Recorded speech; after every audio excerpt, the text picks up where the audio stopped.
یہ سب سے زیادہ جان گداز گھڑی ہے۔ یہ سلطان عادل ہمارے درمیان موجود نہیں ہے، مگر پھر بھی یہ مقام شکر ہے کہ ہم آقا زادے سلطان ملک صالح کی شکل میں اپنے مرحوم آقا کو دیکھ رہے ہیں۔ حق تعالیٰ سے میری دعا ہے کہ آقا کی یہ نشانی تا دیر سلامت رہے اور پرچم نوری کے سائے میں تمام ملت اسلامیہ متحد ہو جائے۔ یہ کہہ کر صلاح الدین ایوبی کچھ دیر کے لیے خاموش ہو گیا۔ پورے دربار پر گہرا سکوت طاری تھا۔ سلطان مرحوم کے وفادار زارو قطار رو رہے تھے۔ مختصر سی خاموشی کے بعد صلاح الدین ایوبی کی پرجلال آواز دوبارہ گونجنے لگی۔ بادشاہ اچھی زمین میں اچھے پھل کے لیے بیج بوتے ہیں۔ اللہ سے ڈرتے رہو اور اپنی صفوں میں کسی قسم کے اختلاف کو داخل نہ ہونے دو کہ دشمن اس سے فائدہ اٹھائے گا اور وہ نعمتیں جو زمانے نے عاجز ہو کر ان کے حقداروں تک پہنچائی تھیں ان سے چھن جائیں گی۔ تم سیسا پلائی ہوئی دیوار اور ایک دوسرے کے دست و بازو بن جاؤ، ایسے دلوں کی شکل میں ڈھل جاؤ جن میں ایک دوسرے کے لیے سراسر شفقت و محبت ہو،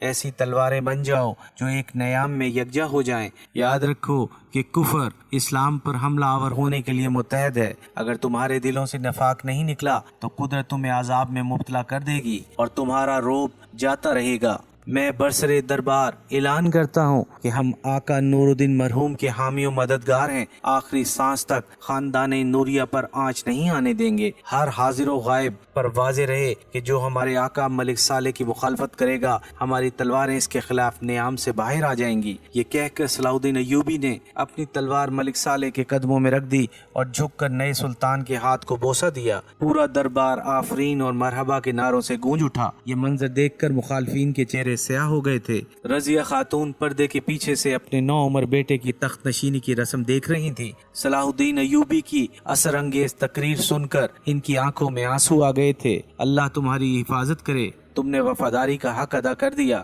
سلطان نور الدین محمود زنگی کے وفات کی خبر نے پوری عیسائی دنیا میں ناقابل بیان مسرت کی لہر دوڑا دی۔ شہنشاہ فرانس لوئس ہفتم جو چند سال پہلے سلطان عادل سے شکست کھا کر ناکام و نامراد فرانس واپس چلا گیا تھا اور اس نے آئندہ کسی صلیبی جنگ میں شرکت نہ کرنے کی قسم کھائی تھی، سلطان نور الدین زنگی کی موت کی خبر سنتے ہی لوئس ہفتم نے اپنی قسم توڑ ڈالی اور اس قسم کا کفارہ ادا کرنے کے لیے سب سے پرانی اور قیمتی شراب سے غسل کیا اور پھر اپنے عمرہ کے ساتھ مل کر 7 دن تک ایسا جشن منایا کہ لوئس ہفتم اور اس کے امیروں کی حرکات دیکھ کر فحاشی اور یعنی بھی پناہ مانگنے لگی۔ پھر جب ہوس و بدکاری کی محفل ختم ہوئی تو اس نے شاہ یروشلم اموری کی خدمت میں قیمتی تحائف بھیجے اور مبارکباد کا ایک خط بھی تحریر کیا۔ عیسائیت کا سب سے بڑا دشمن مر گیا، آگے بڑھ کر چھوٹے موٹے دشمنوں کا بھی کلا کما کر دو، پھر یہاں تک پیش قدمی کرو کہ مسلمانوں کے مقدس شہر مکہ اور مدینہ بھی تمہارے قبضے میں آ جائیں۔ میرے سارے وسائل اس جنگ کے لیے وقف ہیں۔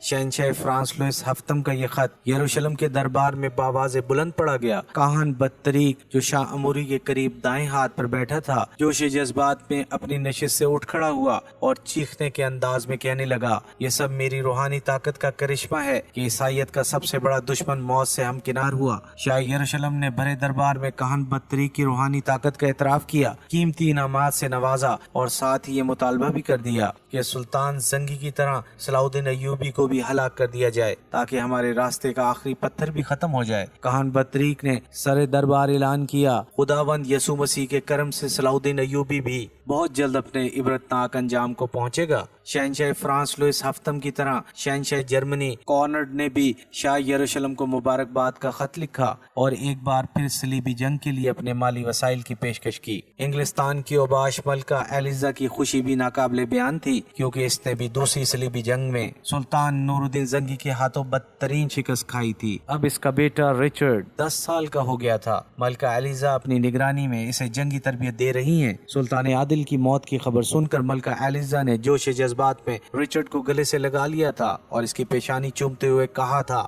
بیٹے بس چند سال کی بات اور ہے، تم جوان ہو کر اپنی ماں کے خواب کی تعبیر پیش کرو گے۔ کیسا خواب؟ رچرڈ نے معصومیت سے پوچھا۔ تمہاری ماں نے زندگی میں کوئی نیک کام نہیں کیا ہے۔ ملکہ ایلیزا پاگل سی ہو رہی تھی۔ اب میرے گناہوں کے کفارہ کی ایک ہی صورت ہے کہ تم مسلمانوں سے صلیبیوں کی شکست کا شدید انتقام لو، تاکہ تمہاری ماں مرنے کے بعد خداوند یسوع مسیح کے دربار میں سرخ روئی کے ساتھ داخل ہو سکے۔ سلطان عادل کی وفات کے فوراً بعد تمام عیسائی ایک بار پھر بڑی مارکہ آرائی کے لیے جمع ہو رہے تھے۔ اسی دوران صلیبیوں نے شام کی سرحدی علاقے بانیاس پر حملہ کر دیا۔ اس سے پہلے کہ صلاح الدین ایوبی مسلمانوں کی مدد کو پہنچتا، شام کے کچھ غدار امراء نے عیسائیوں سے صلح کر لی اور صلاح الدین ایوبی کے خلاف اتحاد قائم کر لیا۔ اس سارے فساد کی جڑ شام کے کچھ عیش پرست اور خود غرض امراء تھے، جن کی قیادت امیر شمس الدین ابن مقدم کر رہا تھا، جو اس وقت شامی افواج کا سالار بھی تھا۔ ابن مقدم کو حسام الدین حسین کی معاونت حاصل تھی، جو شام کا ایک طاقتور امیر تھا۔ شمس الدین ابن مقدم اور حسام الدین حسین کے درمیان ایک انتہائی اور شفاقانہ معاہدہ طے پایا ہوا تھا۔ پہلے صلاح الدین ایوبی سے نجات حاصل کرنا، پھر سلطان نور الدین زنگی کی بیوہ رضیہ خاتون، بیٹی شمس النساء اور 11 سالہ بیٹے کو قتل کر کے شام اور دمشق پر مکمل قبضہ کر لینا۔ واضح رہے کہ دونوں امراء شمس الدین ابن مقدم اور حسام الدین نہایت اوباش اور بدکار انسان تھے۔